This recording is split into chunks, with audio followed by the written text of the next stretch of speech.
Hardman122508 here with another Superman related review. This time out we're going to be looking at the DC Comics Multiverse 2016 Batman v Superman action figure. This is obviously inspired by Henry Cavill's appearance in the film. We have the logo at the top, DC Comics Multiverse, ages 3 and up. We have the figure, we have the piece in the background, it's the handle for the grapnel blaster. We have a wonderful picture of Henry Cavill, or at least a artist rendition of Henry Cavill, the DC Comics logo, the name of the figure. On the side, not too much else.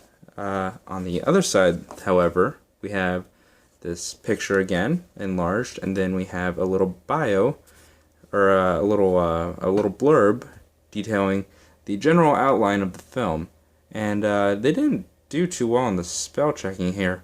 It says, fearing the actions of a godlike superhero left unchecked, Gotham City's formidable, forceful vigilante takes on Metropolis' most revered modern-day savior.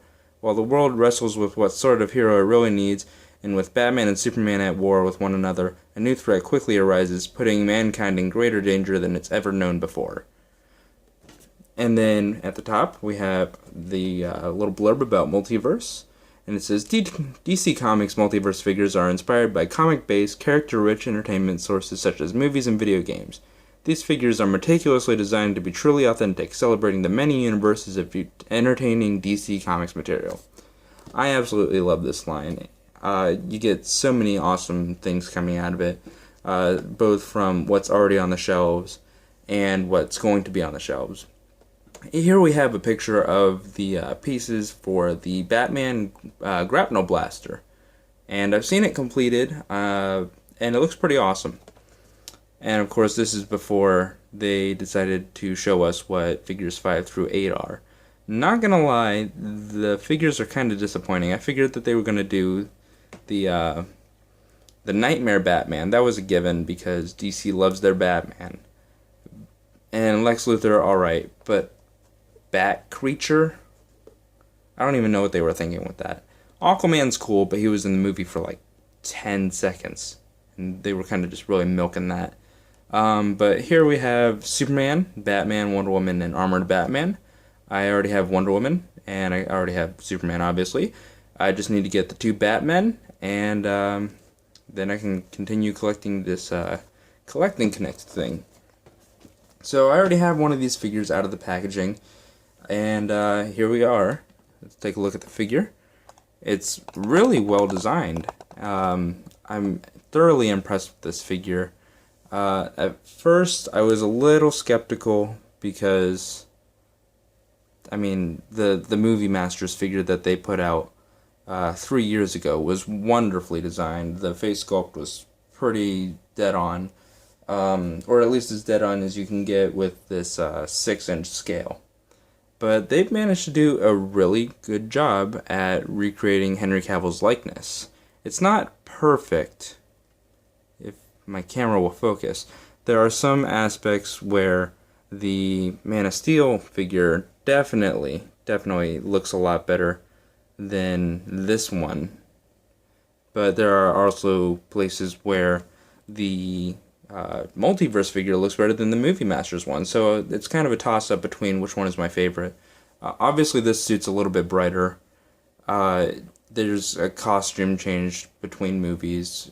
I really wish they would have explained that, just to explain things away. Like, I would have liked to have known how he went from an ovular belt buckle to the square belt buckle that we have right here.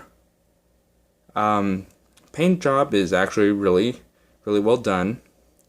We have a upward and downward movement of the arm. We have in and out. We have rotation. We have a bend at the elbow. Rotation of the hands. That goes for both of them. We do not have an ab crunch, which really would have made sense for this figure, but that's Mattel for you. We do have an ab swivel. He can do the splits pretty well. Again, with that really weird T. He can go forward and, well, somewhat forward. somewhat backward. It's kind of stopped by his butt of steel.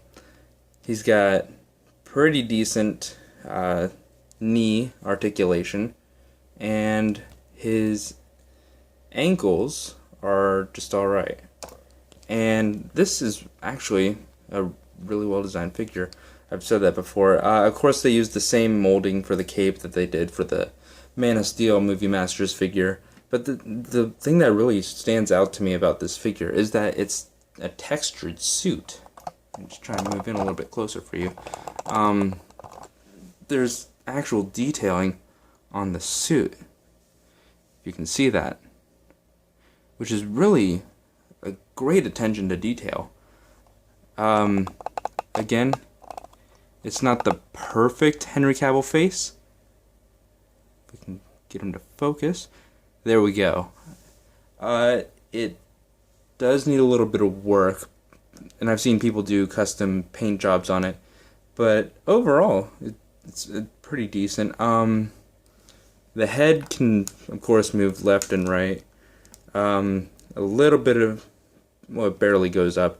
It will go down, the head. Mine's a little bit loose. That's because I've been posing him in this really awesome flight position. I made a stand for him out of the Superman symbol that came with the Superman cereal, which I'm going to miss once that's off the shelves. And I figure while I have the figure out, I might as well talk about the Collect and Connect piece. Now, I already connected it to the piece from the Wonder Woman figure, and I don't know if you know or not, but these things are really hard to get undone once they're connected. So this is the Wonder Woman piece, and here is the piece from this Superman figure. Let's move him out of focus. Not too badly detailed. It's got a wood texture, which is really nice. I'm sure if you went through and did some custom detailing, it would look even more authentic, but it is relatively close to being full-size scale. It fits really well within my hand. So once I get the rest of the pieces, I could very well be Batman. But other than that, that's the figure. I think it's one of the finest pieces from this line. And for some reason, I don't know why, but on the Wonder Woman figure, they don't even bother to include peg holes, which is really frustrating. From what I've seen on this line, these figures stand pretty well, except for the Wonder Woman one. This one, you can put him in like loads of poses. I just split his legs pretty wide there, and he's still standing pretty well. Like, he can do amazing stuff. So maybe it's because of his cape, maybe it's just because he's a well-designed figure. I don't know. It's one of the highlights of my collection right now. It's a relatively small collection, but I do think this is one of the better figures that Mattel has put out for the movie. So be sure to rate, comment, and subscribe, and I will see you guys next time.